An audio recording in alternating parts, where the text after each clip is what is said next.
Salam and greetings of peace. It's Suleiman from Purple Sheik Media. Now, today I want to cover something super important that we are not doing enough of and that will solve a major problem. I'm going to give you the biggest secret to calling donors. Dun dun dun. Now, I know it may not be the most epic of tasks to do. It may not be the most exciting for many of you watching this right now, but I assure you, I give you my word, I promise you, and because I've been through it the past 10 years, donor calling produces the most amount of funds in comparison to the most less amount of like overhead, right? It's definitely cheaper than hosting an event and spending $10,000-$20,000 on doing a gala or even $5,000 on a gala. You're picking up the phone and you're communicating, right? You're communicating. Let me ask you this question. You all remember the term or the expression, an apple a day keeps the doctor away? Okay. You guys remember that? Because what if I told you calling your donor once per day can keep your organization thriving for another day? Right? Does that make any sense? If it doesn't, I'm going to explain. It's all good. Pure and simple. Calling them once a day will keep your organization thriving for another day.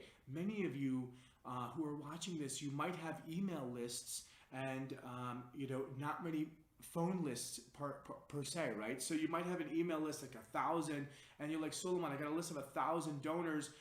Only 10% of them are, have phone numbers to them. Hey, that's great. That's 100 phone numbers. And even if it's like 5%, that's fantastic. Even if it's half of that, that's just as good. And I'll tell you why.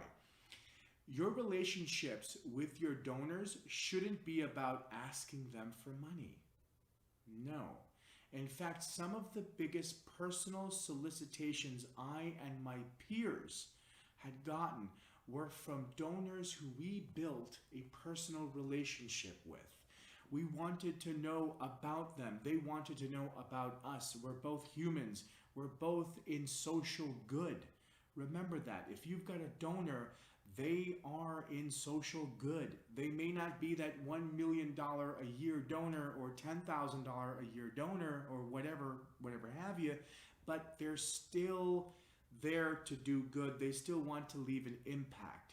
But one thing that the donor doesn't like is when you're calling them and you're saying, hey Noah, hey Zainab, hey Aisha, can we count on your support, by the end of the year or for the next following months? Giving Tuesday's coming up, Ramadan is coming up, whatever. I mean, it's not the best way to do it when you're just picking up the phone and calling somebody after like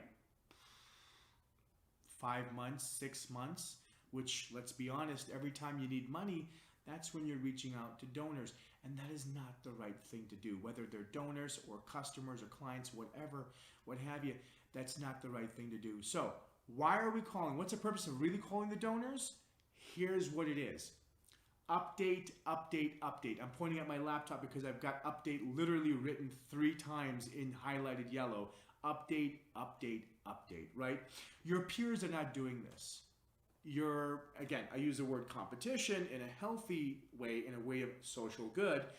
Your peers are not doing this. They're doing what I was just talking about. They're calling them every time they need to sponsor an orphan, build a well, funding for the mosque, masjid, funding for the Islamic or the school, or a new gym, or a new heater, or a new parking lot, or for whatever cause.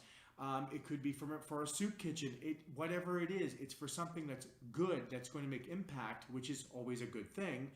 But they're like, okay, I'm really tired of it now. Every time I get an email, every time I get a phone call or a text message or any sort of message, they're always asking me for money. We don't want that. That's not what it's about. It's about cultivation, right? You want to call them and give them consistent updates and say, hey, what's up, Sadiq? What's up, Muhammad? What's up, Bob? What's up, Ahmed? What's up, Zainab? Listen, I just wanted to touch base with you and let you know that we're having a little office party, coming up pretty soon. It's actually going to be virtual because of COVID. And we'd love for you to just come out and chill. We were just thinking about you because, you live around the area. We've met a couple of times, and I think it'd be great. Get to know us, get to know the team. Totally out of the blue. Listen, if you don't ask, you'll never know, right? If you don't ask, you'll never know.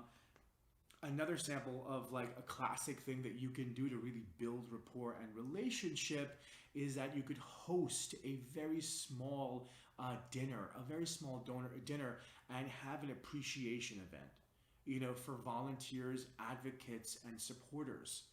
And it's a networking event, and it's got like 20 people, and it's very exclusive. It could be at somebody's house, to be very honest with you. I've done that. I've been to that before under the banner of a nonprofit, and let me tell you, it works out fantastic, right? Also, when you're communicating with your donor, you do want to call them and wish them a happy New Year, a happy Christmas, a happy Ramadan, happy holidays. That's a given.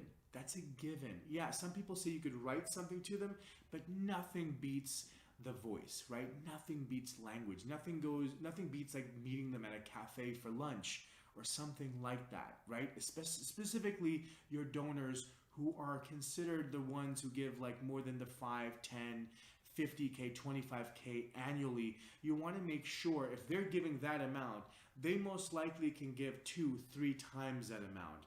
And that means you can make 2, 3 times more impact for your beneficiaries, your organization, and everybody walks away a hero, right? And remember, we're known for one thing. Remember, donors are heroes, right? Those 3 things. Donors are heroes, 100%. Make no mistake about it, okay? So your communication with your donor, it's got to be something that's built over time. You're not calling them for funds the first time around. The second time around, you're not calling them for funds. The third time, you should maybe invite them over to your office, give them a tour, right? I know it's COVID. Give them a virtual tour. Get creative. There's no costs involved. Maybe if someone does come in person to your office, what are you going to do? Offer them coffee, tea, maybe some biscuits, it's not very expensive. This is what I'm trying to say. It's not very expensive. So you want to be able to do that to build a relationship. By the way, donors are the best folks to bring you other donors. Okay? Other donors. That one donor, I'm willing to bet you, can bring you 4 more people like her or him. If you play the game right, and if you are really building a rapport and you're sincere and you're giving them all the information they need, they will certainly do that, all right? So, one of the things that you guys might be asking is, hey, look, Solomon, we stay in touch with our donors, right? We send out newsletters. They could go on our website or they could just give us a call. Well, okay. Just 20%, in most probability, just 20% or less are probably opening up your emails. Look at your open rate in your emails. If you're seeing 20, 30%, most likely it's in the 20s. Most likely less than that are opening up your emails. And even with that, by the way, many of them just skim through it. They don't take the meat because they know your messaging is always usually asking for money. Sometimes you're giving those newsletters and it's simply like, okay, this is what happened. We had a new hire. We were able to do a couple of things overseas or domestically. Wonderful. That's great. And they're all wonderful things. But there are other ways to carry out your message to your donors, right? And if you can't afford or you can't do a major haul on your email system, which we both know, watch the other video on email marketing here, that is the most important thing amongst what we're talking about today in terms of this is one-to-one donor solicitation, but that's super important too. But what you want to do is make sure that you're messaging when you're on the phone, that you're able to share personal stories with them about how their funds built a well in Somalia or Mali, which associate of mine, it wasn't me, it was an associate of mine, actually had the opportunity to travel to Mali, took pictures and videos of the well that donor sponsored. When he came back, they had a lunch. Guess what? More people were impacted because that donor gave a good amount of money. well deserved, a good amount of funds, right? So we want to be able to have that sort of communication with them, right? So about 20% less, or in general, how often are you getting donor calls other than your buddies, right? So I mean, like you might be like, oh my God, no, Suleiman, like I'm getting these calls. I do speak with donors. I'm willing to bet you that they might be your buddies already, right? If you're not doing this in a hyper-targeted way, they're probably your friends. You probably know them. They're donating, which is fantastic, which is great. But we got to get out of that mindset. We got to go big. Think big or go home, whatever that term is. I don't know, whatever it is. Go big or go home, right? So if you have 100, donors and you're only contacting 3, 4, here and there, no. The strategy is to call a donor once a day. If you're able to do that, today is Monday at 5:30 p.m. and I know it's after hours, but hey, that's when the work stops for a lot of people and they've got, a time to do it. So I would just do like around 5:30 p.m., 4:30 p.m. when it's sort of downtime. Give them a call. Give them a call, 1 per day, Monday, Tuesday, Wednesday, Thursday, Friday. That's 5 donors per week, 25, per month, and then like 300 per year.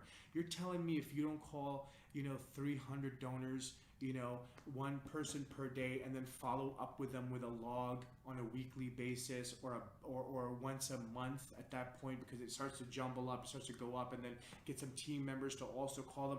You're telling me that you're not going to enhance your donations by like probably 10-20%? If you're an organization and you're just making around 150 grand a year, which is not much, folks, it's not much. Alhamdulillah, praise be to God, it's there. But imagine 20% plus that, because you were calling your donors, you were following a strategy. It will make a big difference. This is golden information. I've been through it. I've done it. My associates did it. We had that strategy. It worked very well. It worked very well. In fact, one of my peers was probably 10 times better than me in terms of connecting with donors. Okay? Straight up. Website. Like you said, people are coming to your website and stuff like that, guys. How often does that happen, really? And on top of that, when you're calling your donors, you want to give them a personal story that you learned about Maryam. You learned about Hamza. You learned about Jake. You learned about somebody. Remember, the secret is to always personalize things. Okay? You give statistics, they will go so far. If I give you a statistic right now, you'll be like, that's interesting. That's interesting. But guess what? It's not going to really resonate with you because you can't relate to it, right? We believe in 3 laws here at PSM, at Purple Sheik Media, being simple, relatable, organized. Simple, relatable, organized. Be simple, be relatable, and do it in an organized way. Pure and simple. Right? You want to personalize things, give names, give stories, give ages of that individual. Let that person understand that you're talking about a human being and not a statistic. So when you're communicating with your donors, whether you're on stage doing fundraising, classic style, auction style, whatever you want to call it, or you're on the phone with them, you need to be inside that phone, guys. I'm serious. And I don't want to sound like a salesy type of person, but I'm just telling you the truth. I'm telling you how I did it for years, collecting tens and tens of thousands of dollars over the phone. Not overall. Overall, it's millions. But over the phone, tens of thousands of dollars. Okay? You need to reach into that phone. You need to talk to people, communicate with people as if you're right there in front of them. The best ways to do that without being face-to-face, which especially today is super hard, is you need to give them relatable stories, right? And those stories are not on your websites, right? Your website, you send somebody your website, they'll probably donate $25, $50, which is great.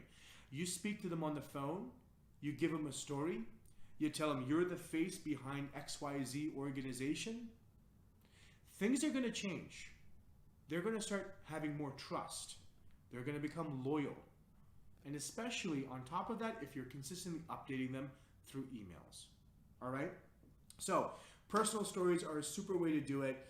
The simple act of calling donors, it shows care, it shows about your mission, but it shows that you are able to make things possible. Right? You're able to make their donations really work. Donors want to know that their donor dollars are working. They're going to work. They're about impact. Remember that. If you donate to something, It's your hard-earned money. You're not getting anything physical in return. The only thing that you need to know that's going to really satisfy you is that your $100, your $20, your $50 did a lot of work. It lifted a lot of weight, and that's what that is, guys. So listen, any questions you guys have, all right, in terms of donor strategy, in terms of digital marketing, in terms of video marketing, any of this sort of stuff, there is a link below, where, regardless of where you're seeing this right now, there's a link below to schedule a consultation. Again, guys, there's no risk in that. There's no fee in that. Pop on the phone for like 10, 15 minutes. Hey, Suleiman, we're having a problem. Can you help us out with this strategy? I'll give it to you right then and there on the phone. I guarantee you I've been through it.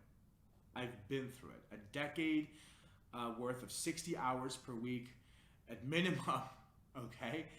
I've been through it, from calling to hosting events to raising funds online, offline, email marketing, placing ads, any sort of organic type of marketing.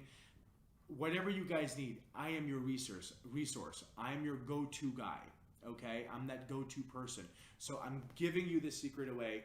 You guys have it, and if you have any further questions with it, you click that link below, and we'll chat soon. Peace out.